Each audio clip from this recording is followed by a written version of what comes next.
let's look at 9/11. Before 2000, 1993. So those towers were built with asbestos. Have you heard of asbestos? Mm-hmm. I think everybody's heard of asbestos, right? Asbestos, if it's, you know what? If this building had asbestos in it, you know what would have to happen? You'd have to get out. You wouldn't be able to be. They can't build buildings with asbestos, right?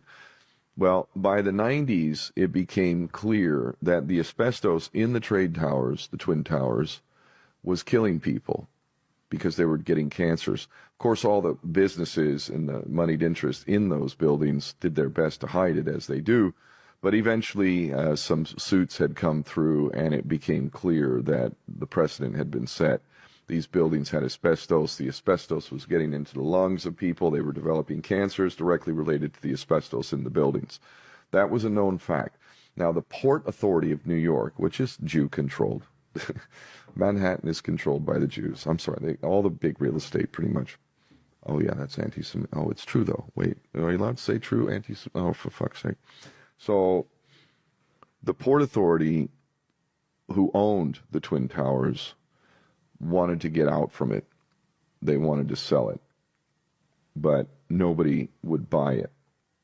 So they tried to release their lawful ownership of it, and they had gone through a 10-year period of lawsuits, or a case, a legal case, to get out from having the liability of these buildings, right? They tried to farm it off. They couldn't do it. And they lost the final case, like, where they're liable now. So now, the cost to remove the asbestos from the Twin Towers was in the billions. Literally.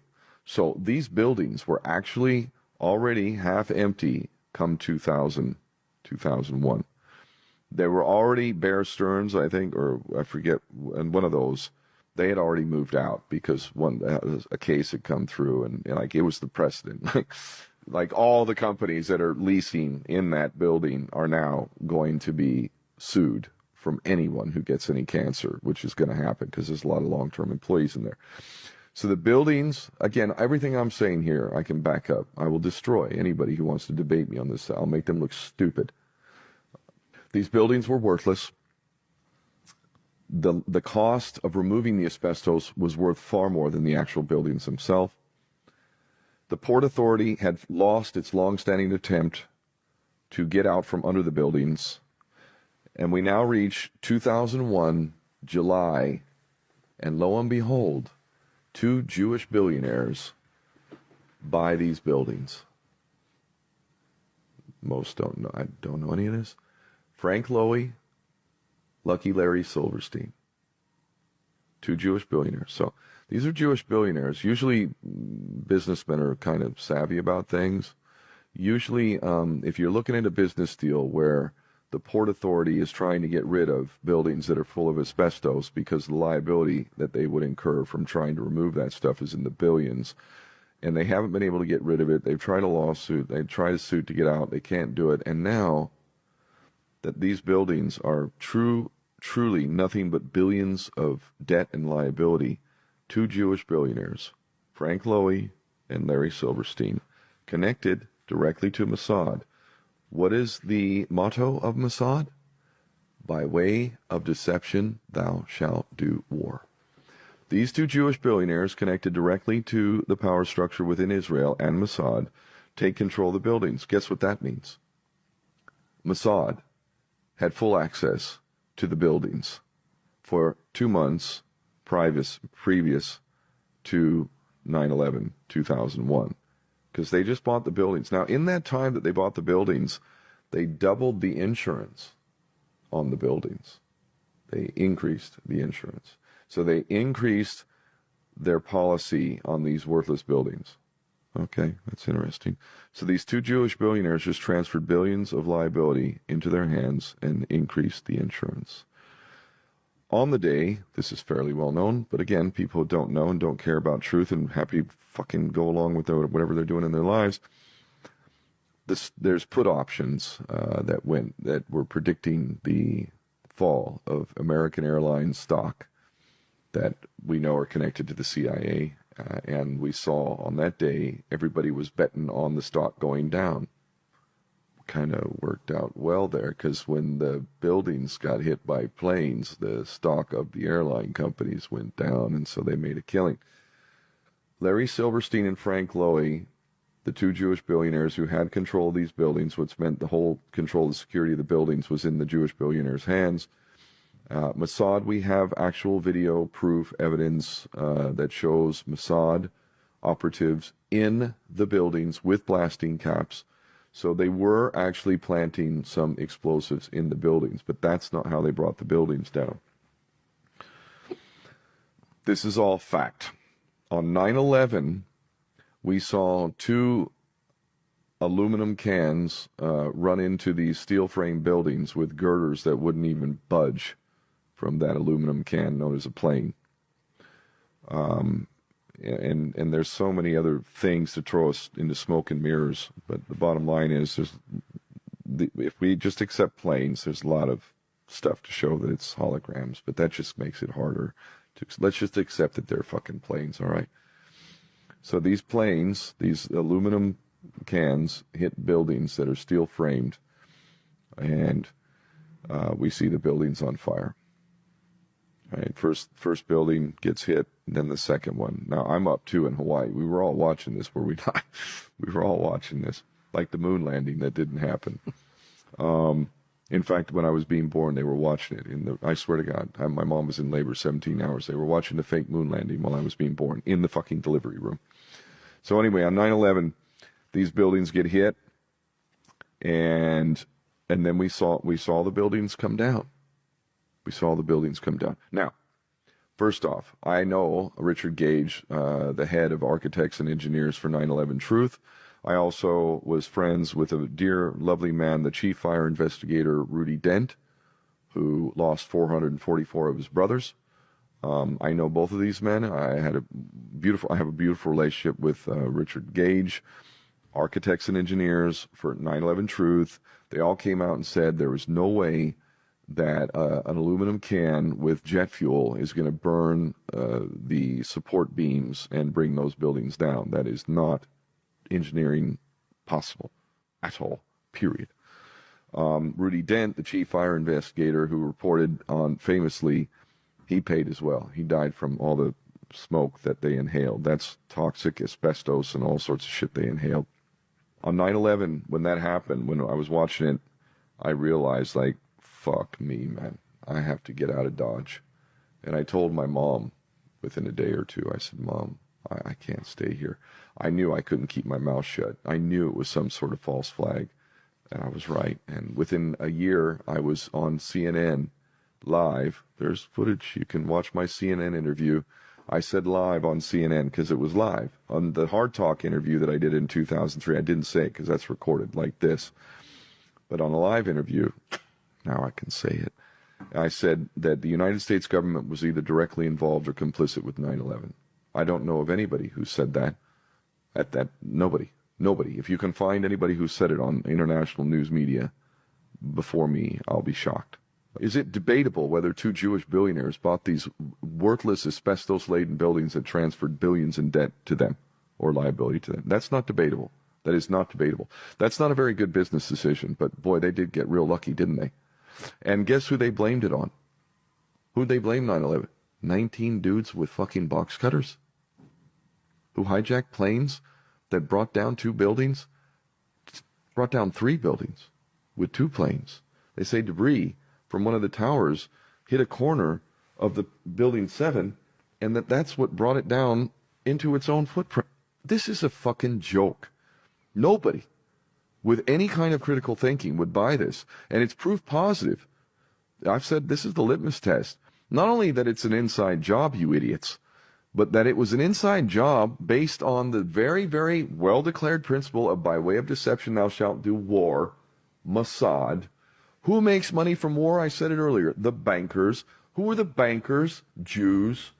Who is Mossad? Jews. Who's fucking exterminating my people in Gaza right now? The Jewish state of Israel. Who considers us to be Goyim? The Jews. And the good ones, God bless them. Ilian Pape, The Ethnic Cleansing of Palestine. God bless you, Ilian. Stanley Kubrick, a Jew. I love him. I do. The only people arrested on the day were Israelis. The dancing Israelis. You ever hear of them? No. Yeah. So there was a woman. Everybody's watching, obviously. You know, if you're living in proximity and you can see the Twin Towers, obviously you're watching. Like, how are you not going to watch this? So one person, a lady, who's famously interviewed, they probably killed her. I don't know what happened to her, but anyway, she called the police because she saw a group of men with binoculars filming and celebrating, which didn't make sense. You know, like, why would somebody... So she called the police. She thought this was suspicious. These are what's known as the dancing Israelis. I believe there was 4 of them, 3 or 4. And they later were arrested, but they were then released and quietly deported. But they weren't the only Israelis arrested that day. They then did an interview in Tel Aviv. It's on. People can go look, Google it. It's still there. And they said on live television in Tel Aviv, Israel, that they were sent to film the event. That's what they were. And that they are Mossad. They pose as like art students. This is part of their MO. So they're art students. They're actually Mossad. They infiltrate. So anyway, they said on record, this is not my opinion, this is what they said. They had foreknowledge and they were sent there to film the event, and that's why they were celebrating. Okay? So that's one of them. There was also other Israelis that were arrested. They were in a big truck that had been reported as suspicious. It was pulled over by the police. They inspected the vehicle, which was heading towards the George Washington Bridge. And lo and behold, it was full of explosives. And guess who the driver and the occupants of that vehicle were? Israelis? Yes, they were Israelis. They were also arrested. They were questioned and they failed lie detector tests. But we had a Jewish Secretary of Defense. Oh my God, what's his name? Oh my God.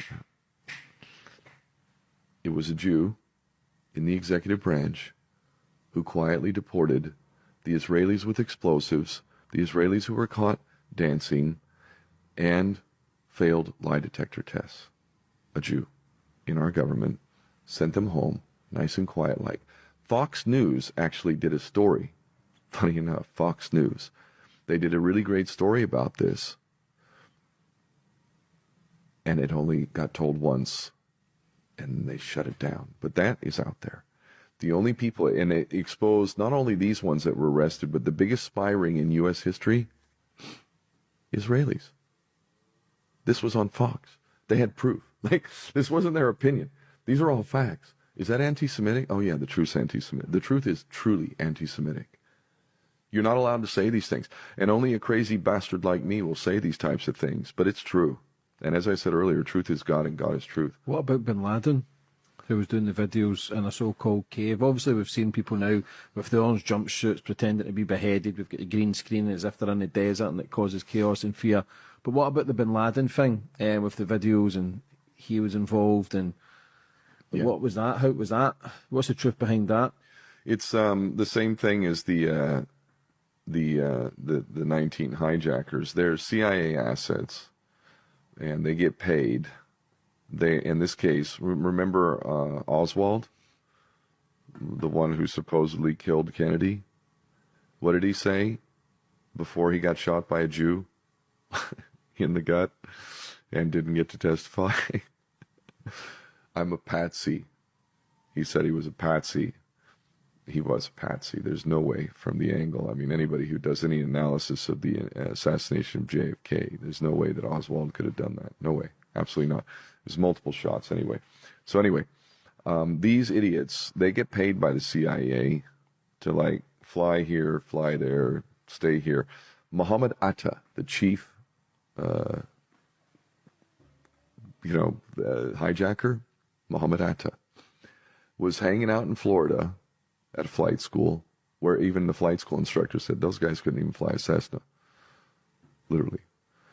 Was going out with a stripper and snorting cocaine. Does that sound like somebody who's on a jihad? No, it sounds like a fucking patsy, an idiot who works for the CIA, who gets money to go snort coke, have sex with strippers, and be on this plane at this time and go over here and stay in that hotel and leave your passport here. It is ridiculous, man. It is absolutely ridiculous. And it just shows, like, how fucking stupid are we seriously going to get? I mean, this has been happening over and over. So, you know, the planes, look, the Pentagon, I know enough about that too. All of the tapes surrounding the Pentagon, they were all taken away. And apparently, and they even acknowledge in the official bullshit 9/11 Commission report, which is just beyond a fucking snow job, it's ridiculous. The tapes were lost. Right. And that hole that plane was supposed to you are truly having a laugh, mate. You're having a laugh, mate, Shirley. Right? That's a good one, mate. I like that one. There was no fucking plane there. That was a missile for sure. If we're going to get into what hit the buildings, nothing hit the third building. That was clearly a controlled demolition. Again, Rudy Dent, chief fire investigator on the day, he heard all of the explosions, as did many others. That's not debatable. It's been thoroughly reported, although not repeated. And people to this day, including all the politicians, I don't know any politician who would suggest that anything other than these 19 hijackers, chief among them Atta, snorting coke, fucking strippers, were on a jihad and overpowered the entire might of the military industrial complex and took out 3 buildings with 2 planes with box cutters and their passports conveniently. Oh my God, dude, you are having a laugh. It's 2 Jewish billionaires with Mossad that blamed it on Muslims so that we could carry out the global spectrum dominance agenda laid out by the Project for a New American Century, and it's all there. How do you think the Americans would react if they had all this information, that innocent people were jumping out the building and dying all through this and then invading other countries because you think it's the right thing to do, because your country's in threat?